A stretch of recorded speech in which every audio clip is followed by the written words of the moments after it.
भारत और 4 यूरोपीय देशों के समूह ईएफटीए के बीच रविवार को फ्री ट्रेड एग्रीमेंट पूरा हो गया। ईएफटीए में स्विट्जरलैंड, नॉर्वे, आयरलैंड और लिंचस्टीन शामिल हैं।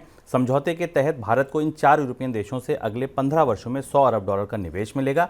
ये भारत का ऐसा पहला आधुनिक व्यापार समझौता है जिसमें विकसित देश शामिल हैं। इस समझौते के बाद इन देशों से भारत में चॉकलेट, अखरोट, स्मार्टफोन, स्मार्ट वॉच इनका इंपोर्ट सस्ता हो जाएगा। सर, ये ईएफटीए क्या है और यूरोपियन यूनियन से कैसे अलग है? ईएफटीए में वो देश शामिल हैं जो यूरोपियन यूनियन का हिस्सा नहीं है। भारत यूरोपियन यूनियन के साथ भी एफटीए पर बातचीत कर रहा है, जो अभी शुरू हुई है। ब्रिटेन के साथ भी बातचीत कर रहा है, पर यूरोपीय देशों के साथ कोई मुक्त व्यापार समझौता करने की ये पहली कोशिश थी जो सफल हुई। हालांकि अर्थव्यवस्थाएं बहुत बड़ी नहीं है, लेकिन यूरोपीय बाजारों को सहमत कराने में और मुक्त व्यापार करने की दिशा में प्रतीकात्मक रूप से बड़ा कदम है।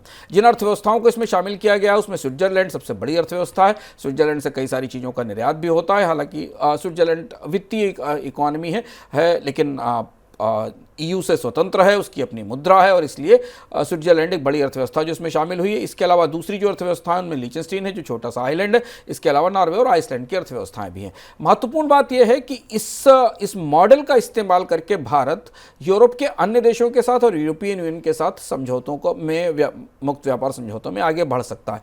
इससे जिन उत्पादों के लिए भारत ने अपनी शुल्क दरें घटाई हैं या जिस पर कस्टम ड्यूटीज कम की है, उसमें आइसलैंड से खासतौर से मछलियों का इंपोर्ट, ट्यूना, सामन और बहुत सारी ऐसी मछलियां, क्योंकि आइसलैंड एक बड़ा एक्सपोर्टर है दुनिया में फिशरीज़ का, उनका इंपोर्ट भारत में बढ़ेगा।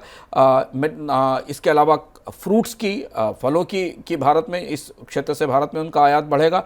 कॉफ़ी और वाइन का आयात बढ़ेगा क्योंकि इन क्षेत्रों में एग्रीकल्चर प्रोड्यूस काफ़ी ज़्यादा हैं। इसके अलावा प्रोसेस्ड फूड, चॉकलेट, स्वीट्स इन अर्थव्यवस्थाओं से आते हैं।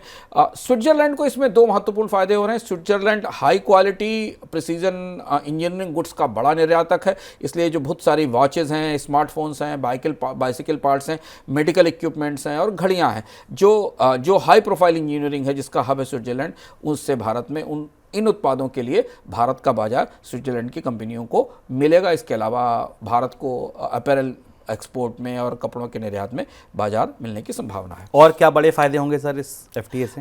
इस एफटीए से 2 महत्वपूर्ण चीजें और हुई हैं, क्योंकि इस एफटीए के साथ भारतीय निर्यातकों को एक नए हिस्से का बाजार मिलना शुरू हुआ, क्योंकि इसमें केवल स्विट्जरलैंड ही नहीं है, इसमें नॉर्डिक कंट्रीज भी शामिल हैं। तो नॉर्डिक बाजारों में भी भारत की पहुंच बनना अब शुरू होगी और ये भारत के निर्यात को बढ़ाने के लिए नए बाजार खोलने की दृष्टि से खासा महत्वपूर्ण था। सर, स्विट्जरलैंड से जो समझौता हुआ उसमें सोना शामिल नहीं है, ऐसा क्यों? ये दिलचस्प बात है। अगर आप किसी एक कमोडिटी को, किसी एक चीज को देखें तो स्विट्जरलैंड में वैल्यू वाइज उसका सबसे बड़ा निर्यात गोल्ड है। दुनिया में गोल्ड का सबसे बड़ा निर्यातक सोना है। हम लोग अपने किसी कार्यक्रम में शुभम चर्चा भी कर चुके हैं जब हमने सोने पर चर्चा की थी किसी इकोनॉमिक में की। चीन का जो सबसे बड़ा इंपोर्ट है गोल्ड का वो स्विट्जरलैंड से होता है। पर भारत सरकार ने इस समझौते के दायरे में सोने को नहीं रखा है, यानी सोने का इंपोर्ट इसके दायरे में नहीं होगा। भारत ने कहा है कि जो 40% की बाउंड रेट है गोल्ड पर इंपोर्ट के लिए, गोल्ड पर इंपोर्ट के लिए WTO के नियमों के तहत, अंतर्राष्ट्रीय नियमों के तहत 40% की बाउंड रेट है, 40% की ड्यूटी लगाई जाती है।